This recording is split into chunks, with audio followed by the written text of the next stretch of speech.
Reading between the lines, Jim Schwartz probably ain't coming back in 2026. We'll talk about it coming up on the Locked On Browns podcast.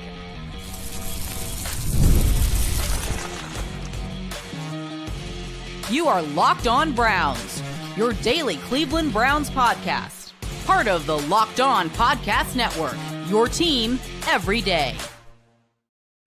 What's up, Dog Pound? I'm Spencer German, your host of the Locked On Browns podcast, and proudly covering your Cleveland Browns each and every single day in the land and on the road.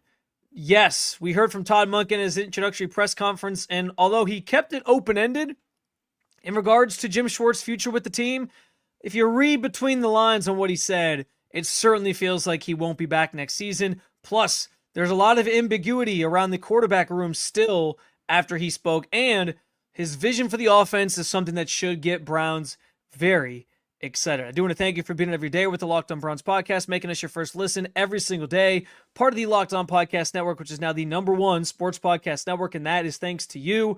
Today's episode is brought to you by FanDuel. It's the last call for football on FanDuel. If you're a new customer, bet just $5, and you can get $200 in bonus bets if your bets wins.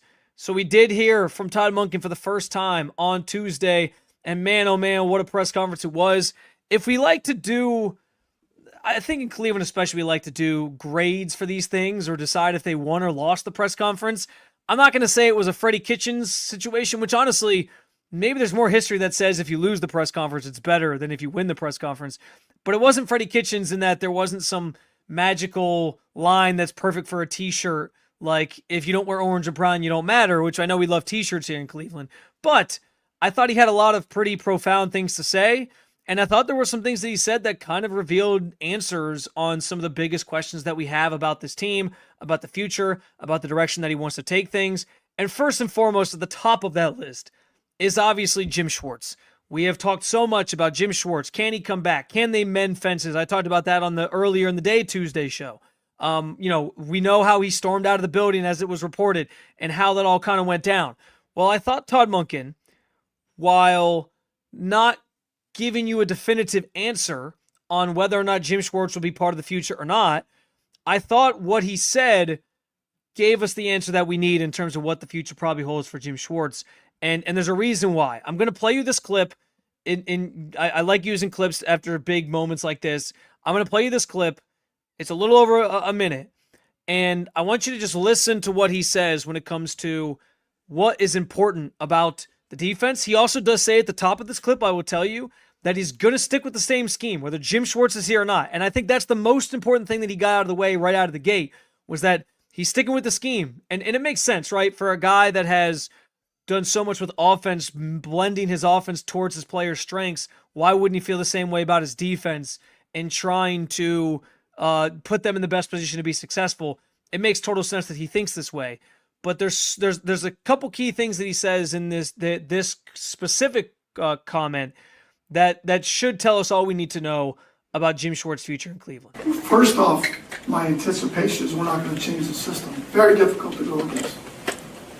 I'm not planning on changing the system. We're built for the system that they're in currently. And I'm not going to get into staffing because that's not at this time to get into that. But they can be rest assured that we're going to keep the same system. We're still going to let them attack. We're still going to let them play free.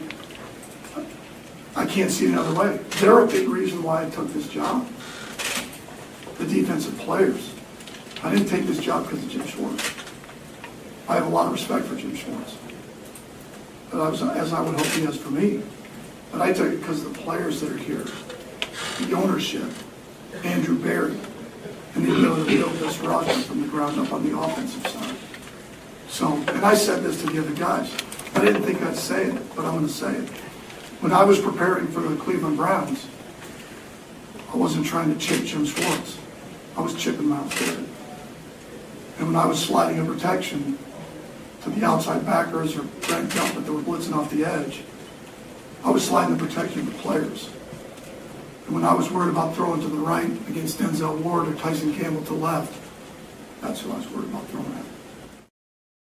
So specifically that key part at the end where he says, when I was game planning against the Browns, when I was the Ravens OC, I was game planning to stop Myles Garrett. I was game planning to throw the ball away from Denzel Ward or Tyson Campbell or whatever it might be.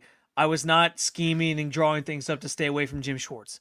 I know how that's going to come off. It probably didn't come off very well to Jim Schwartz if he was even watching the thing live or in real time or whatever. But for him to basically come out and say, listen, it's players over coaches. What matters the most to me is the players and the players that we have here. And the fact that he flat out said, I took this job because of the players on defense, the fact that I get a chance to take this ball of clay on offense and build it into what I want to build it into. And I didn't take this job because Jim Schwartz was here and I thought he was going to be my DC for sure. Like, that is as telling as it can be that it feels like this thing isn't happening. That also came on the heels, by the way, of him mentioning that he already did have a conversation with Jim Schwartz. And so if we're at this point, we're almost a week into this thing, and since he was announced as the head coach, since Jim Schwartz stormed out of the building and all those different things, we're almost a week into this thing. And he's already had the conversation. The fact that it doesn't seem like they've come back to the fact that it feels like he hasn't come back to the table yet and they've already had that conversation, I think is pretty telling as to where things stand. I would venture to guess right now that Jim Schwartz is probably not part of their future. But again, what's important, and it was in that clip, is the fact that he wants to stick with the same system. He's not changing, he's not reinventing the wheel here when it comes to the offense. He's not going to go out and start putting Myles Garrett in a 3-4 and having him drop into coverage and all these different things. No, something is working here on that side of the on that side of the ball specifically. And so why change it? And again, if you think about Todd Monken's philosophy offensively, we've talked so much about, we've heard so much about how he doesn't, make his players fit a certain scheme or put a square peg into a round hole. He tries to make it so that he's playing to the player's strengths. And part of that is Myles Garrett and what he does well. Some of that is what these corners do well. We know that they're a man coverage sort of setup and scheme right now. And so knowing that you're going to let them do that and continue to do that is the most important thing. So what does that mean in terms of who the DC will be? Right now, sitting here today, I would guess, and maybe this is something we can vet a little further, like options for DC if Jim Schwartz isn't coming back, which again, based on what he said, that indicates to me he's probably not. But my guess would be that it's probably somebody internal. That they explore, I don't know, a Jason Tarver potentially, as somebody who they bring in or that they promote from within, who's been a defensive coordinator before. Maybe it's maybe I know it's been floated that Ephraim Banda has kind of gotten some traction of late as a guy that has some interest around the league. So maybe it's one of those guys. But the most important thing I think fans need to know is that whether Jim Schwartz is here or not, they're sticking with the same system, and that he believes in his heart of hearts it's more about the players than the coaches. And I've heard that before from people. I've heard people say like they already have a great defense, like you don't need Jim Schwartz to do it. When we say that, I don't want to disparage what Jim Schwartz has done, because he's done a lot of tremendous things here, and he did put these guys in position to be successful the first time. But I think it's good that Monken is willing to come in and pick up, whether he's here or not, what he started, keep rolling with it, and go see what kind of success they can have while he sort of focuses on the offensive side of the football. That's probably the right approach to take, and I think it's pretty telling in terms of what he said about the situation, that we now can kind of rule out the idea that Jim Schwartz is going to be here. Maybe I'm wrong. Maybe he ends up working it out with him. But based on those comments, I think he's kind of accepted that it's probably not going to be Jim Schwartz, but that they are going to do a lot of the same things, or pretty much all the same things that Jim Schwartz did, because, well, hey, it's working. Another thing Todd Monken was asked about. I know everybody wants to talk about this as well. Shedeur Sanders, will he be QB1? What will the quarterback room look like? Much like Andrew Berry, he kept it very ambiguous. We'll talk about it coming up on the Locked On Browns podcast.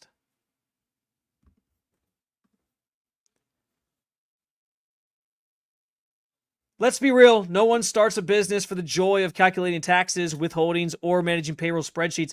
That's where Gusto comes in to take the stress out of payroll, benefits, and HR so you can focus on running your business and supporting your team. Gusto is an all-in-one remote-friendly payroll and HR platform that makes managing your team simple, transparent, and fast. Whether you're hiring, onboarding, or paying employees, Gusto helps you do it all from one place without the hassle of or hidden fees. unlimited payroll runs for one monthly price, which means no surprise charges at the end of the month, and knowing how to reach certified HR experts anytime gives you real peace of mind as well. Try Gusto today at gusto.com/LockedOnNFL and get 3 months free when you run your first payroll. That's right, 3 months free of free payroll at gusto.com/LockedOnNFL. One more time, that's gusto.com/LockedOnNFL. We know what week it is. It's the last call for football on FanDuel. One final Sunday, one last kickoff, the final chance to get in on the action before the NFL season officially comes to a close. This is Super Bowl 60, and FanDuel is making sure you're right in the middle of it with a special offer just in time for the biggest game of the year. Whether you're backing the favorite, riding with the underdog, or building one last same-game parlay, this is the game everyone's been working for. This is where predictions turn into plays, stats turn into storylines, and every snap feels bigger. It's the perfect way to cap off the season and make the Super Bowl feel even more exciting from kickoff to the final whistle. Maybe you want to throw a bet on who's going to win MVP. I think Jackson Smith and Jigba has some of the best odds for that. Maybe you're feeling one of the quarterbacks, or maybe you want to go with a sleeper pick, like a Stephon Diggs or potentially a Kenneth Walker.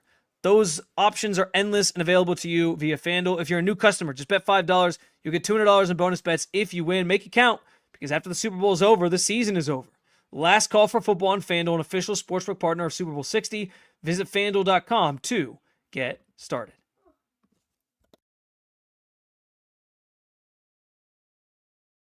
All right, so in on the heels of talking about the Jim Schwartz situation, the other big thing everyone, of course, wants to know is how Todd Monken is going to handle the quarterback position. And one of the first, actually it was the first question he was asked, was specifically about Shedeur Sanders, how he felt about him being quarterback one next year. And Todd Monken kept things close to the vest.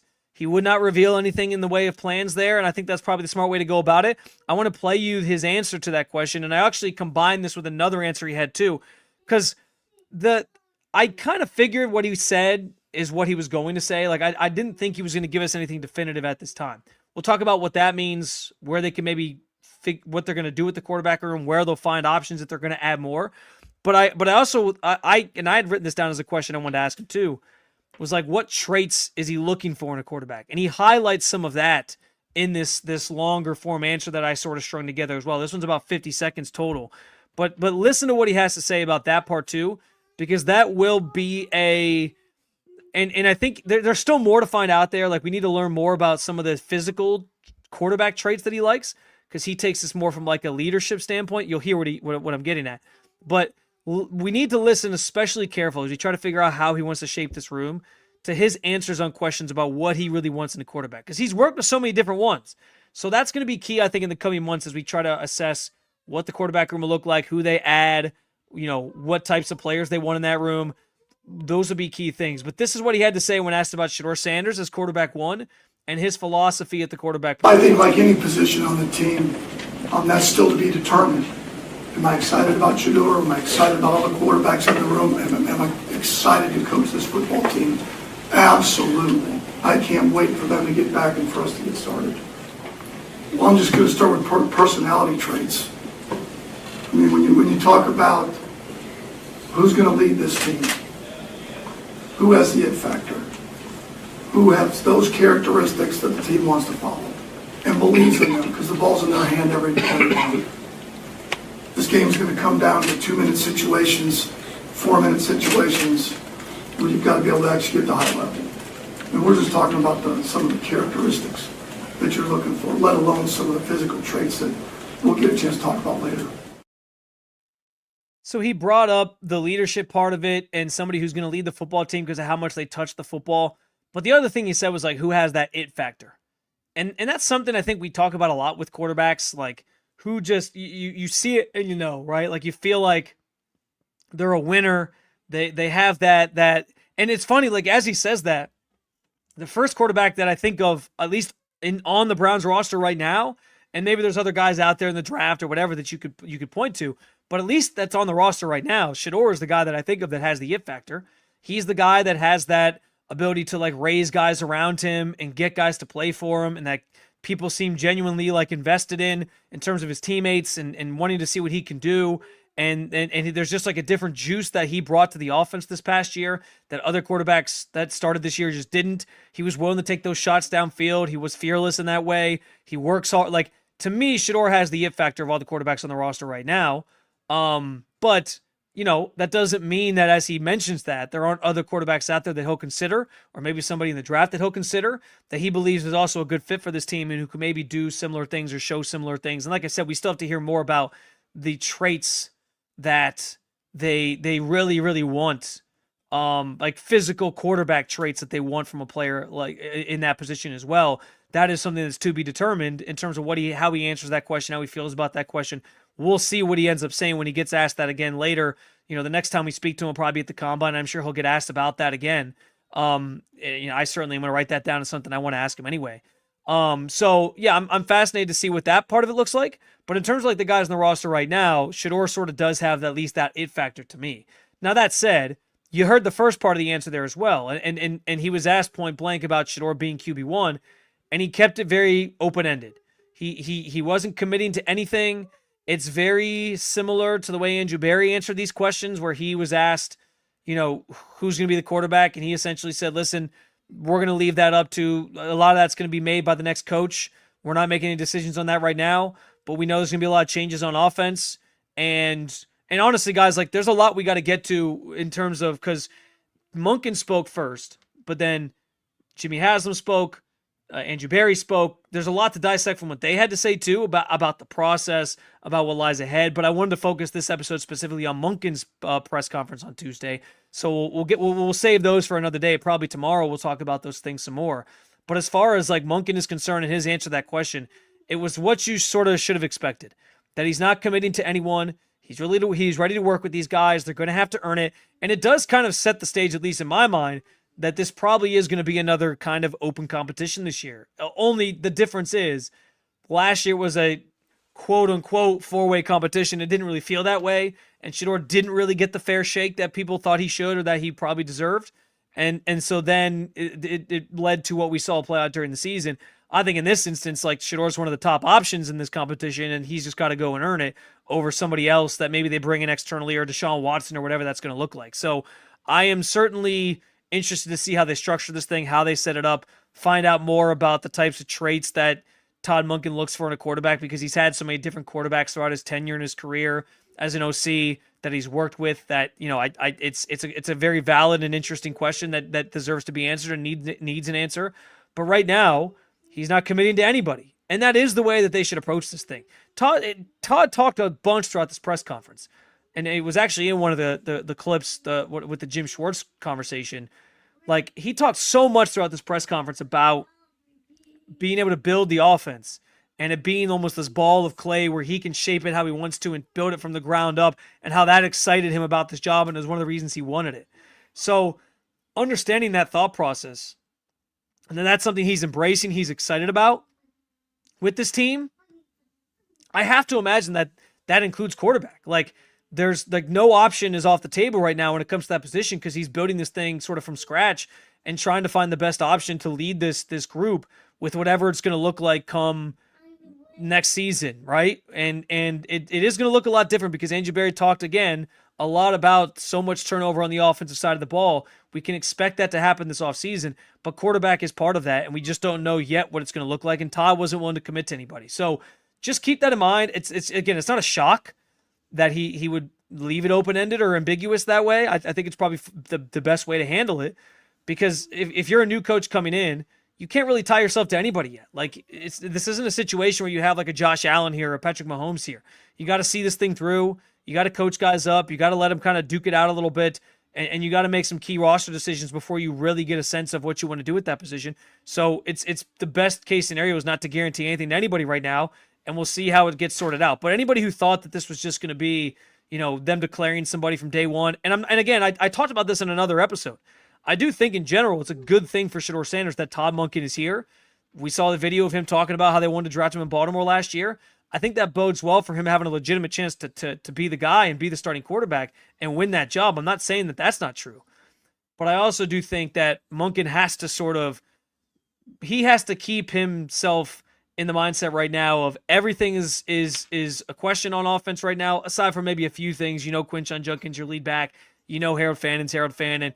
But aside from a few things, like he has to kind of take everything as a we'll see, let's let it play out, and not make any sweeping declarations on anything right now, because there's so much that they have to figure out on that side of the ball. So it's the right approach to take. You can't tie yourself or commit yourself to one singular guy at this time, and I think that's probably why you get the answer you get there. But it'll be fascinating to see how that conversation plays out, how it evolves, what quarterbacks they look at, if they look at anybody, what that room looks like, come spring and then training camp and whatever. So we'll see, but just keep in mind that they are keeping their options open, and I think that's important for everybody to remember throughout the weeks and months ahead here as we start getting closer to the draft and all those different things, and free agency, of course. So speaking of the offense and that unit being a ball of clay, Todd Monken shared what his vision for the offense is, and I think this is something that Browns fans should absolutely love. We'll talk about it coming up on the Locked On Browns podcast. Tax season doesn't have to take over your life this year. TurboTax is making it easier than ever to just hand things off and move on with your day and your life. With TurboTax full service, you can have your taxes done by a trusted local expert, start to finish, without the stress or the guesswork. Instead of spending hours trying to figure out forms, you can meet with a local TurboTax expert in person or connect online. They handle everything from W-2s to self-employment forms, which, by the way, as somebody who's self-employed, I get how the form thing works. Let me take that back. I don't get how it works, and I'm constantly like, do I have the right form here? Do I have the right form there? Constantly always having to figure it out. So being able to pass it out to a TurboTax expert is music to my ears. It's a huge time saver and gives real peace of mind knowing an expert is handling it for me for a limited time. You can have your taxes done by a local TurboTax expert for just $150 all in if a TurboTax expert didn't file for you last year. Just file by February 28th. Take taxes off your plate and get back to your life. Visit TurboTax.com/local to book your appointment today. This episode is also brought to you by Betterhelp. February can be a lot: flowers, candy, stuffed animals, and so much talk about relationships.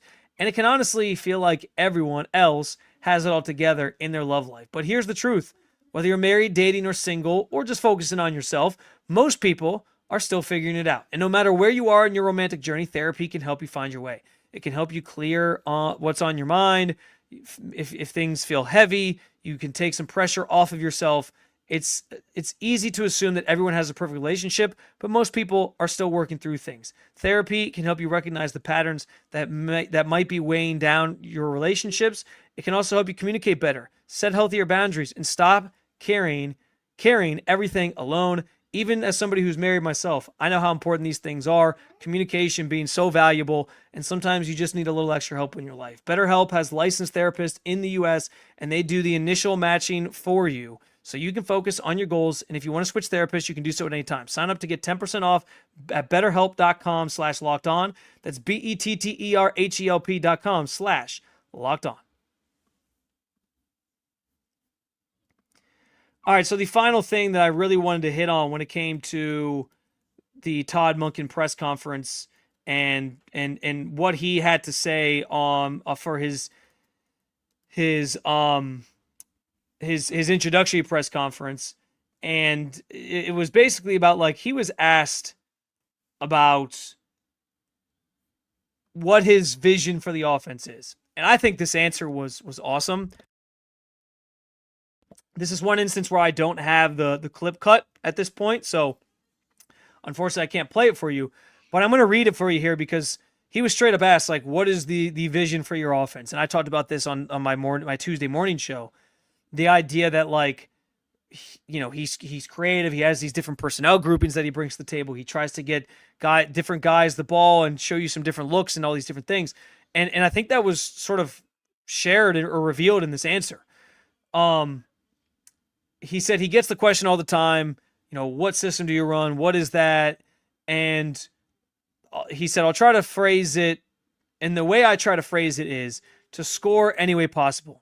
I don't care what it takes to score. It's all about scoring points. I would hate to put some sort of type of connotation as to what system that we are other than playing to our players' strengths. I think one of the things our staff, including myself, has been able to do is take advantage of what a player can do and not what they can't do. Every player in the NFL is elite, and they have a trait, at least one trait, that allows them to, I don't want to say this, allows them to function, play at a high level. You just got to find what that is and try not to put a square peg in a round hole, taking advantage of what they do. And I think that's what we've been able to do consistently. So the first part of that is the thing I want to hit on. He flat out said that essentially the vision for his offense is to score any way possible. I don't care what it takes to score. It's all about scoring points. That should be music to your ears if you're a Browns fan. That should be the light bulb going off above your head that this is what the Browns need. This is what their offense needs. 16.4, I think, points last year is what they averaged per game. Like, that's not going to cut it. We just saw that. They won 5 games doing that. The year before that, it was similar low scoring number. They won 3 games. Like, they need an offense that can just score, and it doesn't matter how. It's not a system where it's like, we're trying to accomplish this, or we're trying to accomplish that, or we need this, or we need that, or we need this type of player. No, it's who do we have? What's our collection of talent? We have Harold Fannin. Maybe this week's Harold Fannin's week. Is it Quinshawn Judkins? What plays can we draw up for him? Is it our quarterback? Is it Jerry Jeudy? Is it a new receiver that they bring in? It's just trying to find a collection of talent that is going to get the job done to putting the ball in the end zone. I mean, that is the perfect answer for what the Browns need on the offensive side of the football right now. I heard that and my ears perked up, and I thought, that's the exact answer the Browns fans need to hear. You just want an offense that functions and can do the things that most normal offenses do and doesn't care how they get there, just cares that you're scoring points. And we're talking about, he actually brought this up during the press conference. A couple years ago, I guess it would have been 2024, the first year Derrick Henry was in Baltimore, and you had him and Lamar together, and then Lamar won MVP. Or wait. No, 2024 Lamar didn't win MVP. He won it in 2023 without Derrick Henry. But in 2024, he lost it to Josh Allen. But you had a 4,000-yard passer and a near 2,000-yard rusher in Derrick Henry. And he said that was by those numbers, that's arguably like the greatest offense of all time, like the most productive offense of all time. And he's got a point. Like, nobody's ever really done that. For him to produce that was remarkable. And yes, you can argue and say it takes the players. He would tell you that. And that the Browns don't have a Lamar Jackson, and that maybe they have a really good running back, but is Quinshawn Judkins, Derrick Henry, that remains to be seen, like how good of a running back he's going to be. I happen to think he's going to be awesome, and I've been saying that since the draft last year. But along those lines, like, to just know that it's going to be a strong run game. It's going to be a pass game that's multiple and can do different things and creates opportunities for different players. It's not just about one guy. Those are all the things that you're looking for. It doesn't matter how you get it done. You just got to find ways to score points.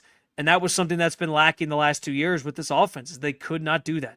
They could not score points. They could not find the end zone. They could not put the ball in the end zone and do the thing. They couldn't function like a normal offense. And how many times do we find ourselves saying that if the Browns just had a functional, average NFL offense, they would have been probably a fringe playoff team at least, if not an actual playoff team? So, like, there's so much to like about that answer.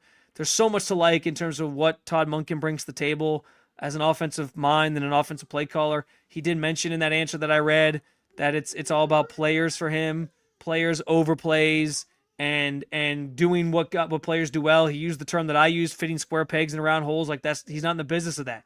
He's just trying to find the things that his players do well and maximize those things in the football field. And like you said, score as many points as possible. That is what's been missing here in Cleveland. That should get you excited. As far as a vision of an offense goes, that is a great answer. And it's the answer that I think everybody wanted to hear. It's also why you hear that answer and you kind of understand why he would make sense as a candidate that the brass of this team liked. Because he's not sitting here talking about, like, well, here's my system and here's the quarterback we need to draft to do it. No, he's telling you what we have now, what we add in the offseason, what we add in the future. I'm going to make sure that I'm playing to those players' strengths and putting them in position to be successful And we're going to have an offense that can do all kinds of different things, score in different ways. It doesn't matter to me how we get it done. We just got to get it done. Like, that's as open as an answer you can get, rather than the Stefanski way of it's a specific system that needs specific things. It's a far cry from what Stefanski was kind of doing here. And I think that probably was intriguing to them. So as far as that goes, like, you can see why that would be an answer, and that would be a vision that would entice anybody to hire him to be a head coach, and why he got this job in Cleveland. I thought he knocked this press conference out of the park. Maybe that's a bad thing, like I said. Maybe it's a good thing. But the results will show on the field. We'll see how the weeks ahead play out in terms of roster construction, and that's what this kind of all shifts to now that he's been introduced, right? We got that box checked. We're starting to think that it's a future without Jim Schwartz. Okay, they'll finish filling out the staff, but then it becomes all about, what can this group do in terms of adding talent and building out this roster and taking that offense that he's so excited to build from the ground up, like he said, and actually making it a tangible thing. Those are the next challenges for Todd Monken, and we'll be following it every step of the way. If you liked what you heard, make sure you hit that subscribe button. Make Locked On Browns your first listen every day, wherever you get your podcasts, and at the Locked On Browns YouTube channel. By the way, if you never miss an episode, appreciate you hanging out with us. Make sure you join the Everydayer Club. It is built for you. You can get Locked On Browns ad-free, plus members-only Discord access and more. Just head to lockedonbrowns.supercast.com. You can also check out the link in the show notes to learn more. You can also keep it local, as I always like to remind you. Check out Locked On Cavs or Locked On Guardians. I'll be back on Wednesday with a Lance Risland episode, and we'll talk more about Andrew Berry and Jimmy Haslam's press conferences as well. Thanks for watching and listening to Locked On Browns.